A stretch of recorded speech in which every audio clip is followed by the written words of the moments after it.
Bienvenidos a todos a este nuevo episodio. Hoy estamos en un lugar emblemático, muy importante para todos nosotros los dominicanos. Y en este mes de la patria, cuando honramos a nuestros fundadores y también nos preguntamos qué significa hoy ser dominicano, especialmente lejos de nuestra tierra. Nos acompaña una de las voces más autorizadas del pensamiento duartiano, el doctor Wilson Gómez, presidente del Instituto Duartiano. Bienvenido, doctor Gómez, a Voces de la Diáspora. Muchas gracias, de verdad que es un gran honor estar en Voces de la Diáspora y para nosotros siempre será de gran significación compartir contigo espacios como este. Pues gracias de verdad por estar aquí. Será un momento muy importante, un tiempo que será de mucho provecho para nuestros dominicanos que se encuentran lejos de la patria, pero que gracias a este programa pues se sentirán un poquito pues más cerca. Doctor, a iniciar preguntándole algo que puede parecer sencillo, pero de gran profundidad. Pues durante este mes vemos que se celebran y se organizan muchas iniciativas, muchos actos oficiales, escuchamos muchos discursos, pero me gustaría que usted me diga, es en lo esencial, ¿qué debería de representar realmente hoy esa fecha? Bueno, no hay duda de que los duartianos exigimos mucho. Nosotros exigimos que, además de los discursos, que deben reflejar un sentimiento de verdad, tiene que darse lo que es asumir la figura de Duarte y la historia nacional. Duarte se constituye en estos tiempos, en estas épocas, en figura cimera, pero que es una figura que aportó para que se le tenga presente todos los días. El ejemplo de honestidad de Duarte, de transparencia, de integridad, de consagración, no hay duda de que compromete a las personas que están en la función pública, que hacen la opinión, pero también compromete a todo dominicano. Y los dominicanos tenemos que sentir mucho orgullo, sano orgullo, por el hecho de que tenemos en Duarte un libertador de patria excepcional. Es decir, Duarte no tiene un símil, ¿verdad? ¿Por qué? Porque ningún fundador de patria ha hecho tanto como para aportar todos los elementos de la patria que funda. Es decir, Duarte en su juramento dice, bueno, este es el nombre del futuro Estado. Y crea ese nombre 6 años antes de la proclamación de la independencia, del surgimiento del Estado. Es decir, él, en ese juramento de 1838, concibe el nombre del futuro Estado República Dominicana y así lo consigna en el juramento. Pero también ahí dice, ese Estado tendrá una bandera, un pabellón tricolor en cuartos encarnados y azules atravesado por una cruz blanca. Efectivamente, la bandera que tenemos. Él le pone valor a la cruz. Dice, la cruz para los dominicanos jamás será signo de padecimiento. Lo contrario, símbolo de redención. Pero también dice, ese Estado a fundar tendrá su correspondiente escudo de armas y ese escudo aparece en el mismo año 1844. Y aporta como valor adicional las palabras Dios, patria, libertad, que identificaban a los trinitarios, pero que hoy la Constitución de la República, en el artículo 34, dice que es el lema nacional de los dominicanos. Dios, patria y libertad. ¿Faltaba algo? Sí. Una constitución. Bueno, pues Duarte aportó un proyecto de ley fundamental o constitución manuscrito. El original nosotros lo habíamos detentado siempre, pero lo pasamos al Archivo General de la Nación para facilitar su consulta y también para preservarlo con los tratamientos adecuados a ese tipo de documentos. En ese proyecto de constitución de Duarte, usted encuentra todos los elementos esenciales de los derechos fundamentales, de las garantías esenciales, de lo que tiene que ver con la seguridad jurídica.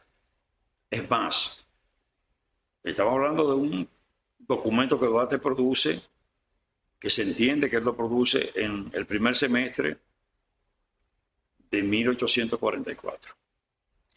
Y ya ahí Duarte dice que en una segunda parte, que él nunca produjo por las circunstancias políticas, pero hace reserva y dice, en una segunda parte se tratará lo concerniente a la carrera judicial y la carrera administrativa.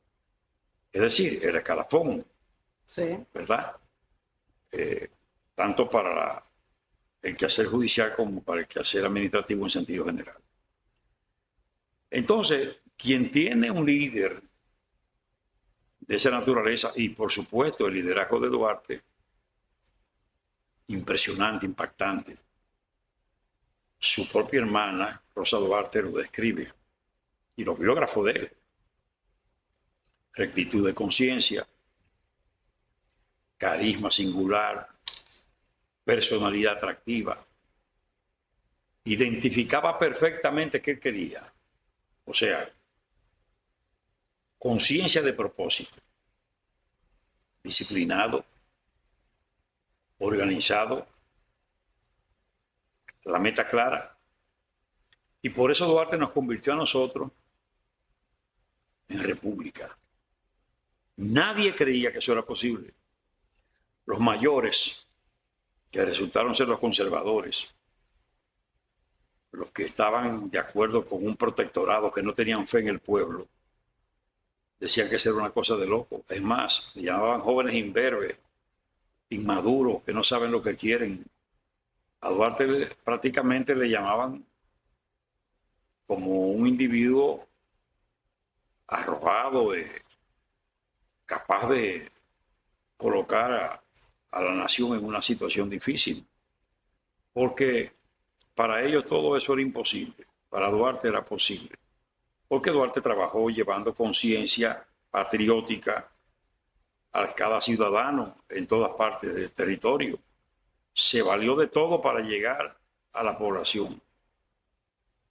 Y la conciencia patriótica que creó fue lo que determinó la lucha del pueblo dominicano. ¿A quién se le podía ocurrir que la población urbana más importante que teníamos estaba delimitada por lo que es hoy la Palo Hincado, calle que pasa frente al altar de la Patria, la avenida Mella, la calle Las Damas y la avenida Francisco Camaño de Ño o avenida del Puerto?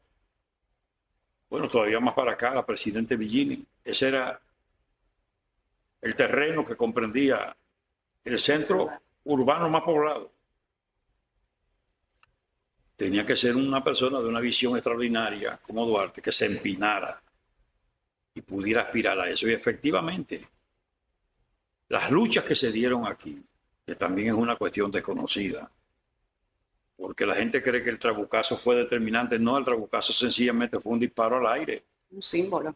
Claro, que despertó la ciudad dormida, porque hay que entender, en verdad la ciudad tenía puertas de entrada y salida que se cerraban a las 9 de la noche, es decir, la puerta del Conde, la puerta de la Misericordia, la puerta de San Diego, por allá por la avenida del Puerto o Camaño de Ño. Esas eran las puertas de entrada y salida. A las 9 se cerraban porque no había electricidad. Entonces no había forma para que la gente permaneciera despierta por mucho tiempo en las noches. Y se dispara ese trabuco el 27 de febrero de 1844, cerca de las 11 de la noche. La ciudad está dormida y la despierta ese disparo de esa arma que, aunque mediana, pero hace un gran estruendo. ¿Y qué era eso para los patriotas? No, que estaban dadas las condiciones para proclamar la independencia. Y por eso marchan de la Puerta de Misericordia a la Puerta del Conde. Ahí se hacen los discursos, se hace el enlistamiento de la bandera nacional por primera vez. Por eso que el 27 de febrero no es solo Día de la Independencia, sino también Día de la Bandera, de acuerdo a la ley, porque fue la primera vez que se llevó a los cielos de la patria ese glorioso lienzo. De modo y manera que todo viene, ¿verdad?, concatenado, organizado. Y las luchas que se dan después de ahí son las fuertes, porque ya proclamada la independencia, 27 de febrero, ya a los 20 días hay una acción armada de trascendencia, una batalla. 19 de marzo de 1844, la batalla de Asua. Pero ya antes había encuentros y combates, como el de Fuentes de Rodeo, que fue 13 días después de proclamada la independencia. ¿Contra quién? Contra Haití. ¿Qué quieren ellos? Retomar el territorio. Pero esa fue una lucha que se fue dando. ¿Por cuántos años? De 1844 a 1856. 12 años. Que entre encuentros, combates y batallas de importancia, 29 acciones armadas. Eso significa que esa fue una lucha de independencia. Que la gente cree que fue de que el trabajo. No, pero ahí comenzó todo. No es una fecha, son recorridos, momentos, luchas. Claro que sí. Eso debe representar. Claro, naturalmente. Este es el simbolismo del día de la proclamación. Pero lo que queremos significar es que las luchas inician con fuerza ahí. Ahí es que el pueblo se bate y ahí se pone en evidencia la conciencia patriótica. ¿Por qué? Bueno, hay que entender que Haití fue el primer estado latinoamericano, es decir, la primera nación que transita de esa condición de nación a un gobierno propio e independiente, que es lo que determina el Estado, la autodeterminación, es precisamente el tener ese gobierno propio e independiente que lo alcanza Haití en 1804, cuando ninguna nación latinoamericana había conseguido eso. Entonces, Haití hereda un ejército francés, napoleónico. Hereda las técnicas, hereda las armas. Y muchos de sus hombres de ese ejército también tenían haitianos. De ahí que ellos eran superiores en hombres y armas a esta parte de la isla, que no tenía experiencia, porque esa gente llegan en 1822 y ocupan el territorio. Duarte tiene 9 años, se impresiona. No había visto ejército aquí, hombres armados. De ahí le nace a él la vocación militar. La vocación militar le nace a Duarte ahí, que fue un militar, que es el primer militar de carrera de nuestro país. 9 años formándose. Que entra como cabo. Con disciplina. Claro, entra como cabo, se promueve a capitán, termina como coronel. Militar de carrera dentro de la Guardia Nacional Haitiana.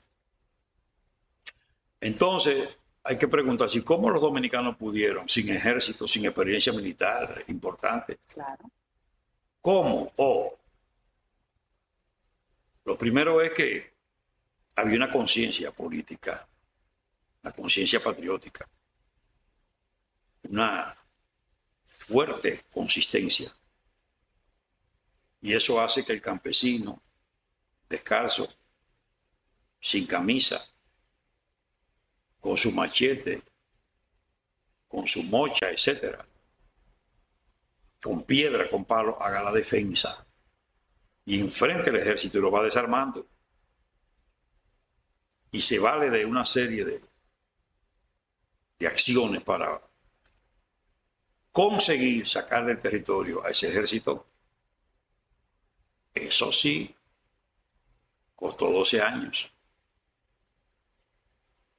12 años de resistencia. Es una historia hermosa, la historia dominicana, porque en verdad determina el triunfo de las armas dominicanas, el amor a la patria, que el dominicano de alguna manera cultivó.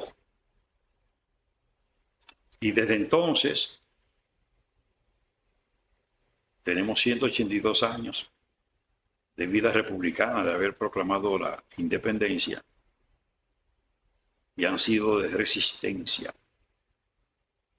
Desde entonces hasta hoy, porque todavía hoy están nuestros hombres, nuestro ejército, haciendo esfuerzos por aire, mar y tierra para preservar la soberanía. Doctor, en un mundo tan globalizado como el que vivimos hoy, tan cambiante, tan rápido y tan diferente a los tiempos de Duarte, ¿cómo entiende usted que tenemos que mantener vivo ese legado? ¿De qué manera?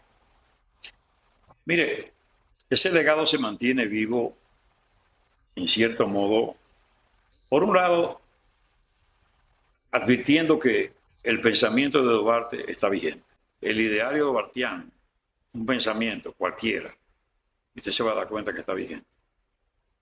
Cuando él dice, por ejemplo, los enemigos de la patria, por consiguiente nuestros, están muy acordes en estas ideas. Destruir la nacionalidad, aunque para ello sea preciso aniquilar a la nación entera. Eso parece que lo dijo en la mañana de hoy. ¿Usted entiende entonces que hoy vivimos los mismos desafíos Claro que de sí, aquellos tiempos? en esencia. El referente del Duarte, transparente, honesto, que debe ser visto, copiado y ejecutado por el funcionario público nuestro y por los dominicanos en sentido general al momento de manejar intereses ajenos. Ese Duarte que está comandando adjunto las fuerzas expedicionarias del sur, con asiento en Baní, queriendo enfrentar con una ofensiva a los haitianos, porque ya tenía la información de que los dominicanos estaban siendo objeto de maltrato por parte de los haitianos en Asua. Le plantea 2 veces a Santana que era el adjunto para que hicieran una ofensiva. No hace caso. Él se dirige a la Junta Central Gubernativa para que le autorice a él ir al frente con una ofensiva. La Junta Central Gubernativa, la respuesta que ofrece es que lo llama con su Estado Mayor. Él había recibido en la época 1,000 pesos fuertes. Había gastado en ese momento que intempestivamente se le llama 173 pesos. Rinde cuentas pormenorizadas, puño y letra, en qué gasta cada centavo. De los 173, procura el descargo que le firmen eso y devuelve los restantes 827 pesos. Ese ejemplo de pulcritud que nadie mandaba, porque la Constitución no decía que se rindiera cuenta, como dice la Constitución hoy. Pero la Constitución hoy establece que hay que rendir cuenta. Él lo hace por su conciencia y porque él quería llevar una vida que se explicara sola, transparente. Ese es un referente de vigencia que está ahí y que el funcionario tiene que darse cuenta que así tiene que actuar. Además, la vigencia del pensamiento de Duarte en lo que tiene que ver con la política. Dice, la política no es una especulación, es la ciencia más pura y digna de ocupar las inteligencias nobles después de la filosofía. Concebía la política como la concibe el que tiene una posición ética bien común, es decir, hacer esfuerzo para que la sociedad marche, jamás procurar apropiarse de los recursos del Estado o llegar al Estado a enriquecerse o procurar tráfico de influencia No, Duarte vivió esa idea. Y realmente, si no se tuerce la historia con el grupo de conservadores, nosotros estaríamos en otro escenario. Porque esa era la concepción duartiana, el bien común, el gobernar para beneficiar al pueblo. Y Duarte era el presidente natural. Cuando él llega, después que se proclama la independencia, que lo van a buscar, que llega al puerto y que desembarca al día siguiente en la mañana, Duarte camina hacia lo que era la plaza de armas, cerca de la fortaleza Osama, bueno, lo que es hoy el Parque Colón. Todo el camino le iban diciendo, presidente, víctores por donde quiera. Es más, cuando llega ahí, una salva de 21 cañonazos, reservado a los presidentes. Estaba llamado a ser el presidente, pero no era un ambicioso. Duarte entendía, por lo que escribió en su proyecto de constitución, Duarte ahí en su proyecto de constitución, Duarte se revela como un hombre de Estado y como un hombre aferrado a la legalidad y a la legitimidad, pero, por tanto, un hombre del Estado de Derecho. Entonces él creía en la legitimidad. Él creía que de ser presidente, para ser presidente, había que serlo de manera legítima. ¿Y cómo se hace un presidente legítimo? Con la expresión del voto popular en las urnas. Cuando lo aclaman en el Cibao, lo aclamaron todos los pueblos del Cibao, presidente. Y Mella es que está a la cabeza de eso. Pero Duarte no quería ser presidente por aclamación. Porque él había tenido la experiencia también de organizar las juntas populares cuando él hizo una negociación estratégica con los haitianos, con los liberales haitianos. Porque los haitianos han tenido el problema siempre de que ellos no se han puesto de acuerdo. Nunca. Y entonces, en esa época, 1843, estaba todavía en la presidencia Juan Pedro Boyer, que fue quien nos invade a nosotros. Y era hostil. Bueno, esa hostilidad se revela en el manifiesto del 16 de enero de 1844, que se han cumplido ya, ¿verdad?, 182 años. Ahí se denuncia todo lo que ocurrió. Entonces no hay duda de que Duarte no pierde de vista esa realidad que existía y particularmente él entiende que tiene que desoír las voces que querían que él llegara a la presidencia a través de la aclamación.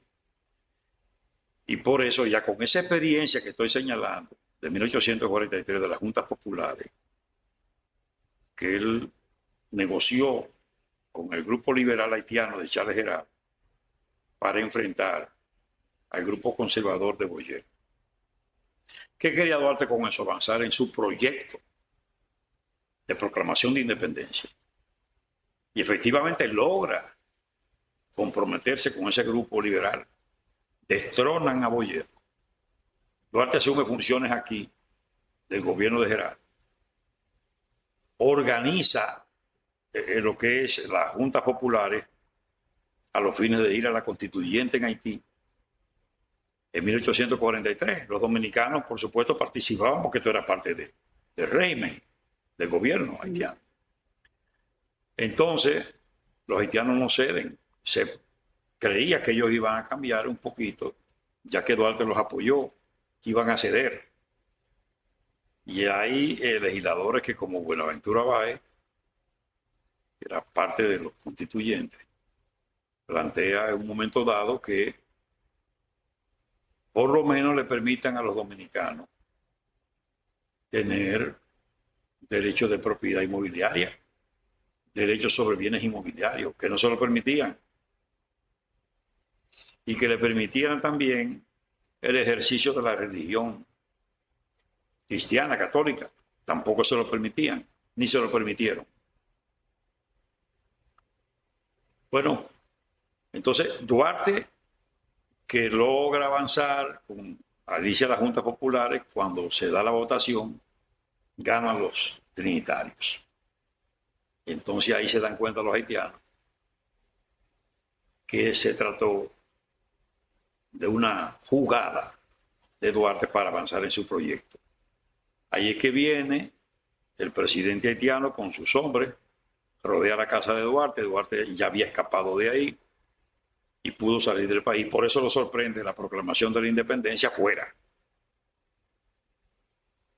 La verdad es que ya Duarte, con esa experiencia de las juntas populares y de las votaciones, se aferró más a la creencia en que cualquier presidente tenía que pasar por el tamiz del voto popular, del ejercicio del sufragio, para llegar con todas las condiciones de legitimidad.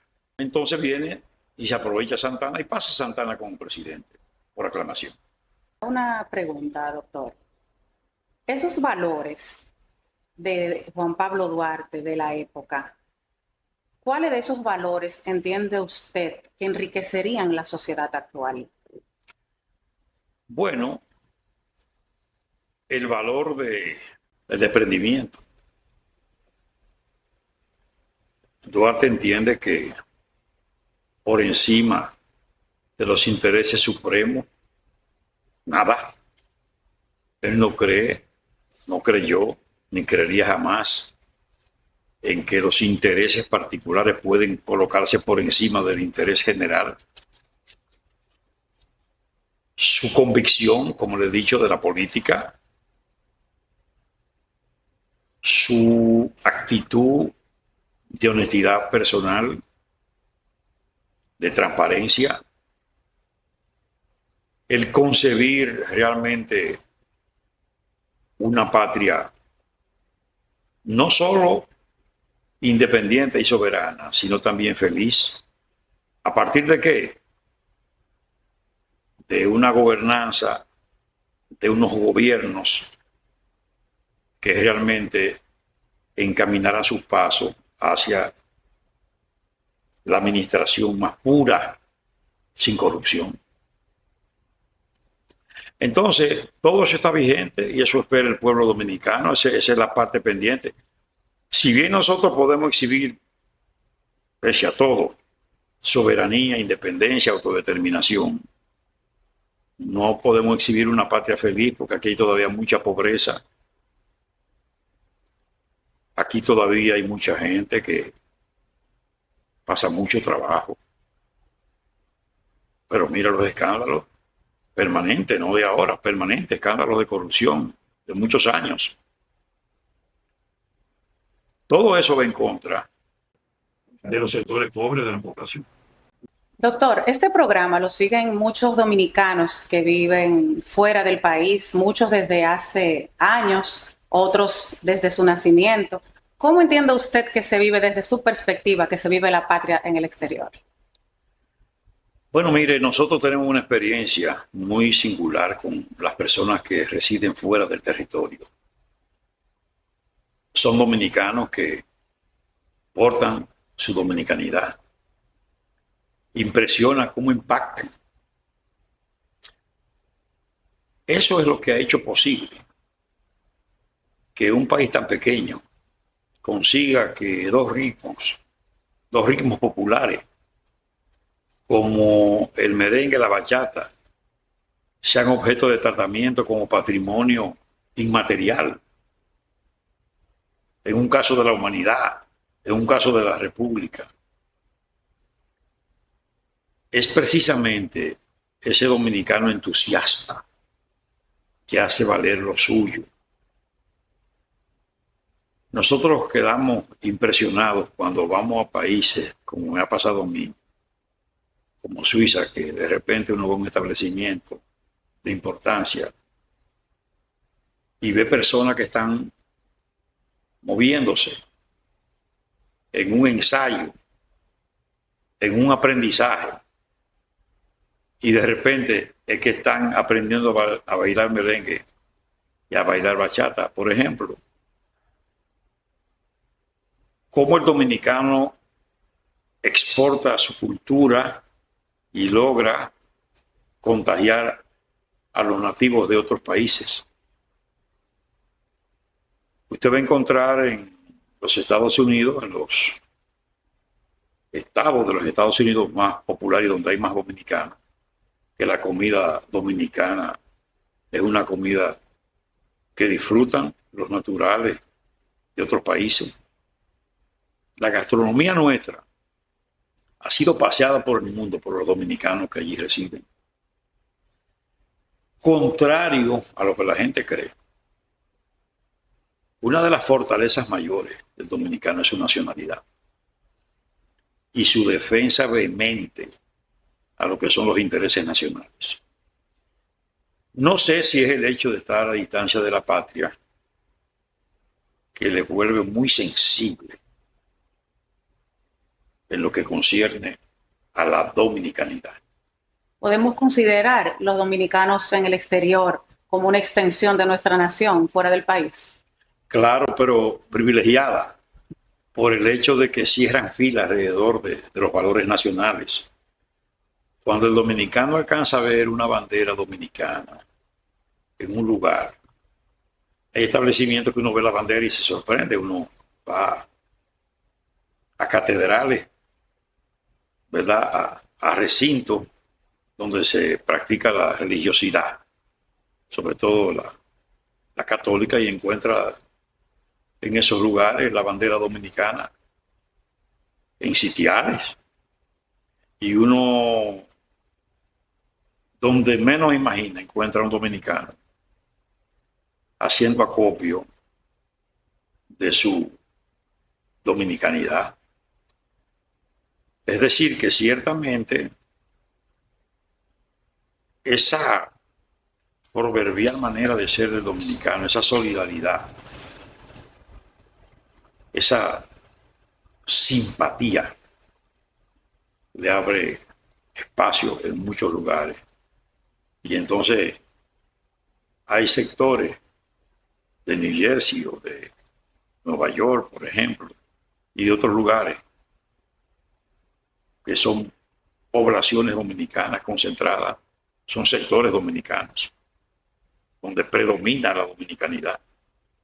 Entonces, realmente sí, ciertamente es una extensión privilegiada.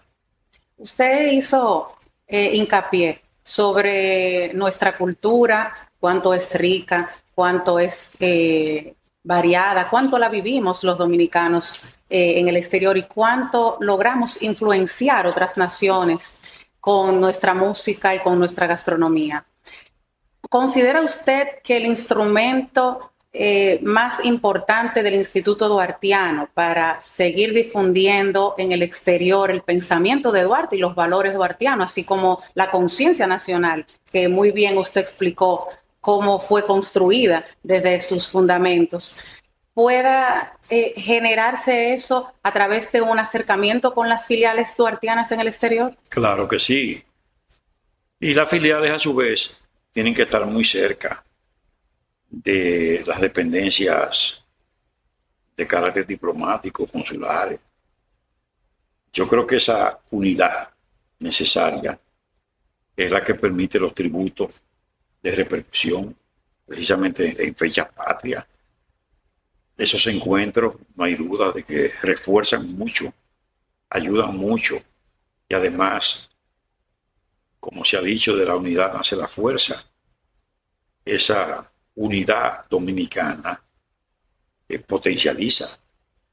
Y estamos muy entusiasmados con la diáspora dominicana, ¿verdad? Cómo responden, cómo se integran.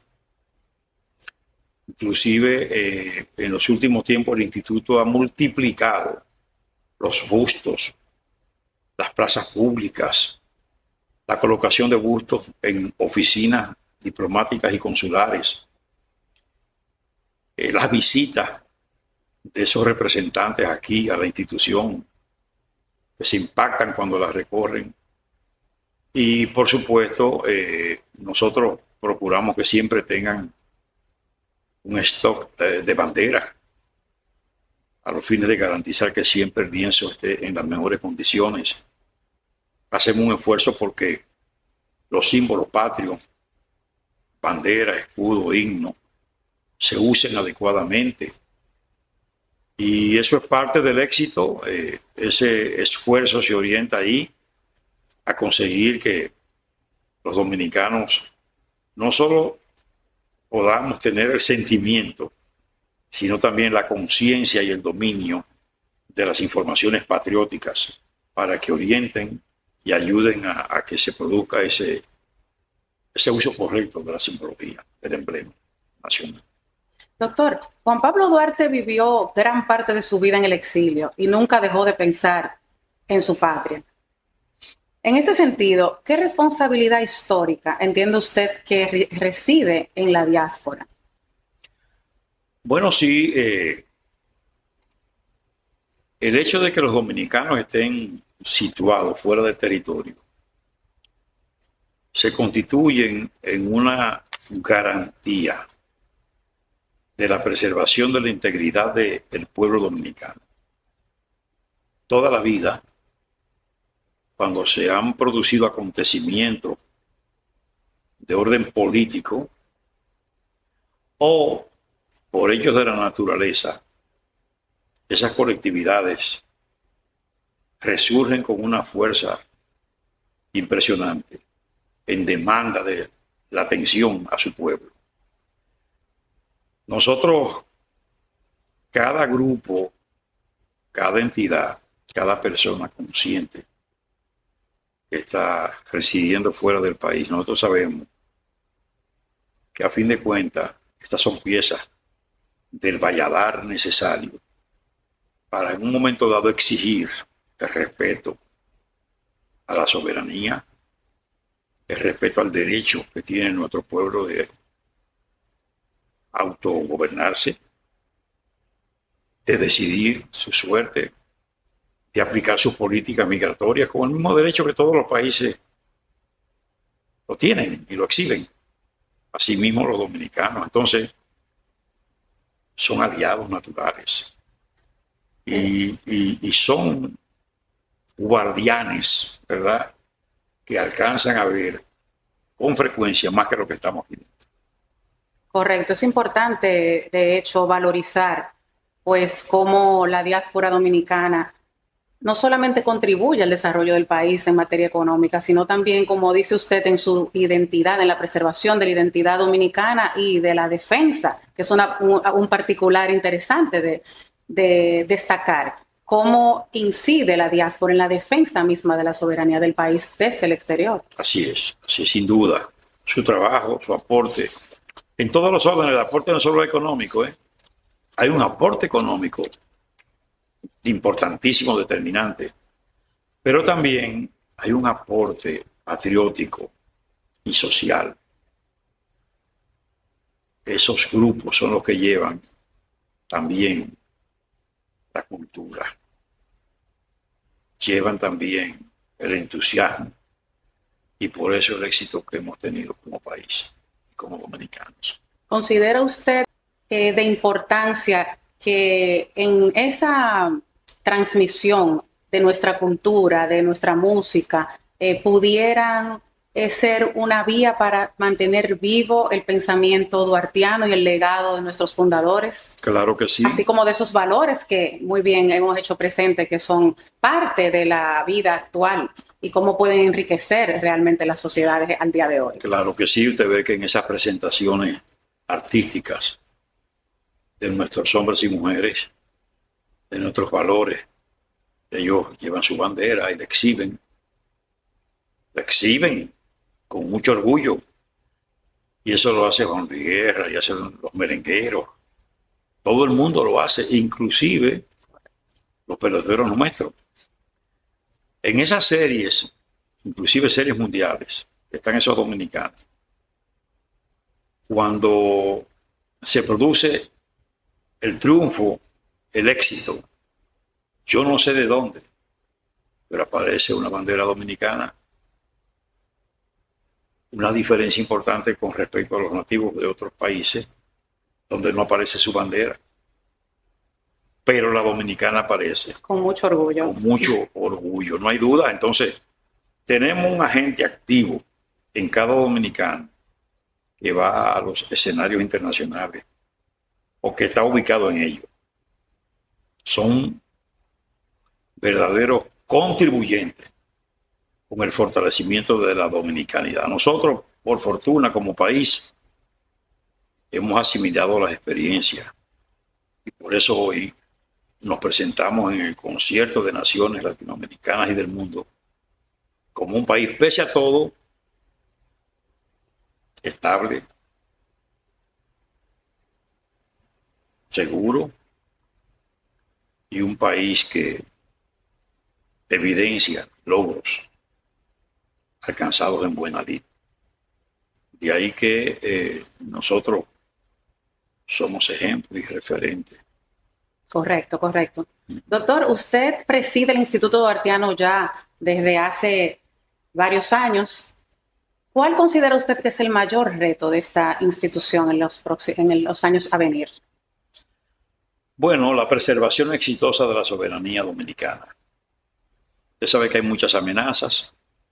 No solo son amenazas materiales que están ahí en frontera, sino que también hay muchos organismos internacionales que no entienden lo que somos los dominicanos, porque nosotros hemos sido víctimas de campañas maledicentes, intensas campañas, que nacen de un sector de la clase gobernante haitiana, que han sido sistemáticos, señalándonos de discriminadores, de racistas, xenófobos, que propiciamos la patridia cuando es imposible, porque la Constitución haitiana se encarga de establecer que el haitiano, no importa en qué circunstancia ni dónde nazca, es haitiano. Es decir, su nacionalidad está preservada. Por tanto, aquí no puede haber un haitiano apátrida. Entonces, nos han vendido como eso. Este país no es eso. Este es un país solidario. Este es un país que acoge al extranjero con una proverbial afectividad. Los dominicanos nos damos más a un extranjero que a un nativo. Es una cosa extraña, que no es que sea buena, pero es real. Es la realidad. Y entonces, nosotros somos el país del mundo que más ha aportado a favor de Haití. Pero en el mundo hay algún país que decida comprometer su presupuesto general de la nación en educación, en salud, en alimentación, a favor de indocumentados, ilegales, irregulares, o en todo caso, a favor de otro país. Óigame, nosotros los dominicanos, hemos sido los más consecuentes aportantes a favor de Haití. Pero como le he dicho, nosotros hemos ido más allá de lo posible y de lo razonable apoyando a ese pueblo. Todavía hoy nosotros reclamos ante la comunidad internacional que vayan en auxilio, en apoyo de ese país, que lo ayuden. Eso es lo que proclama el pueblo dominicano. Y nosotros nunca hemos tomado una iniciativa, una ofensiva contra Haití. Todas las veces que se produjeron las confrontaciones fueron acciones de allá hacia acá. Y los dominicanos a la defensiva. Esa es la verdad. Esto es importante destacar. Nosotros somos un país, como dice usted, solidario, hospitalario. Y bueno, nuestra historia nos define como un país que ha siempre acogido muchas comunidades migrantes que se han encontrado también en situaciones de necesitar ayuda humanitaria.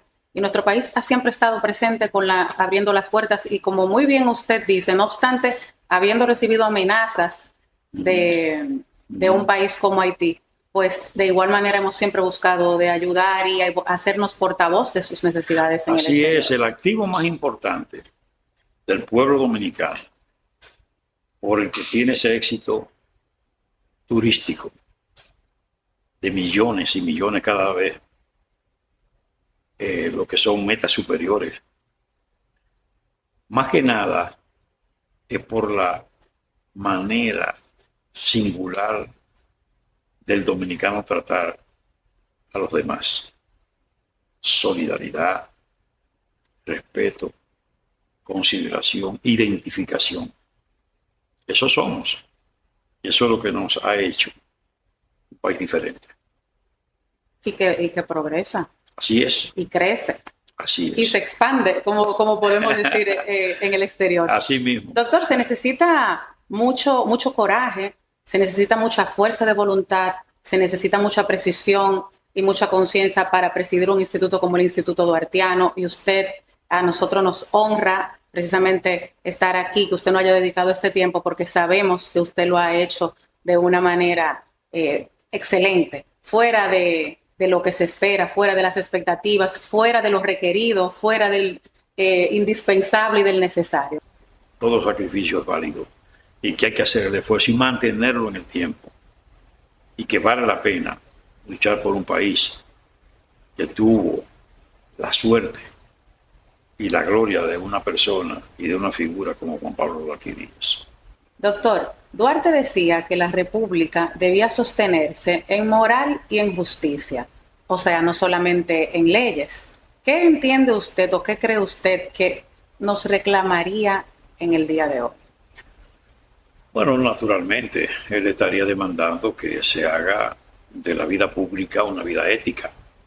Y por supuesto, en el marco de justicia, por eso en su pensamiento está: sé justo lo primero, si queréis ser felices. Ese es el primer deber del hombre, la justicia. Entonces su concepción era clara en ese orden.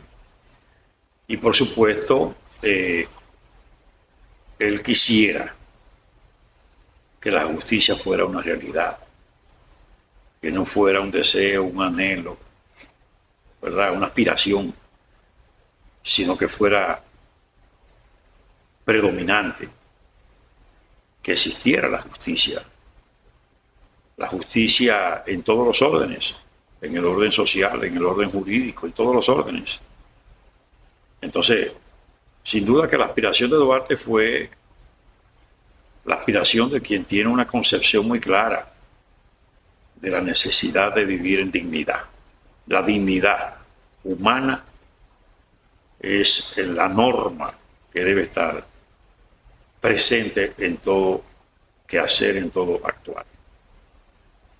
Muy claro el concepto. Ética, justicia y dignidad. Así es. Le haría mucha falta a nuestra sociedad actual. Así es. Doctor, si tuviera que definir patria en una sola palabra.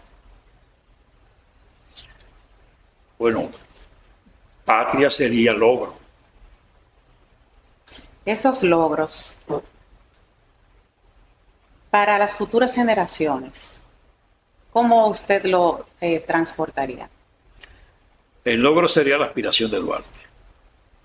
Una patria independiente, soberana, que pueda autodeterminar, pero además que sea feliz a partir del comportamiento de sus hombres y mujeres, al actuar siempre en los términos políticos y en todos los órdenes, abrazados de la ética y en consecuencia consciente de poner en práctica en todo momento acciones concretas en contra de la corrupción. Doctor, muchas gracias por este tiempo. Muchas gracias de verdad, porque ha sido muy enriquecedor, y pienso que los dominicanos que nos siguen desde muchas partes del mundo pues podrán apreciar seguramente y revivir esa identidad dominicana desde sus fundamentos en un mes tan importante como es el mes de la patria, en una fecha tan importante como es el Día de la Independencia Dominicana y las demás fechas que simbolizan esas luchas, ese pensamiento y esa construcción de la nación que soñaba Duarte y que pienso que soñamos todos en el día de hoy. Bueno, de verdad que nosotros, en nombre de la Junta Directiva Nacional del Instituto Duartiano, agradecemos a ti, Mirta Mella, a tu equipo de técnicos, el permitirnos realmente llegar a tantos destinos fuera del territorio con esta entrevista que nos ha hecho. Doctor, ¿qué mensaje final envía a todas nuestras dominicanas y dominicanos que se encuentran fuera del país? Seguir luchando por su país. Vale la pena luchar por él. Tenemos una historia hermosa, una vida digna de ser contada y una historia que nos compromete. Muchas gracias de verdad, porque con este espacio pues nos ha recordado vivamente que la patria no solamente se vive en el territorio, sino en la conciencia de cada dominicano que se encuentra también fuera de nuestra patria, y cómo podemos construir una mejor nación desde donde quiera que nos encontremos. Muchas gracias. Un gran honor. Gracias por acompañarnos en esta nueva entrega de Voces de la Diáspora, donde la identidad no se pierde, se reafirma. Nos vemos en el próximo episodio. Hasta luego.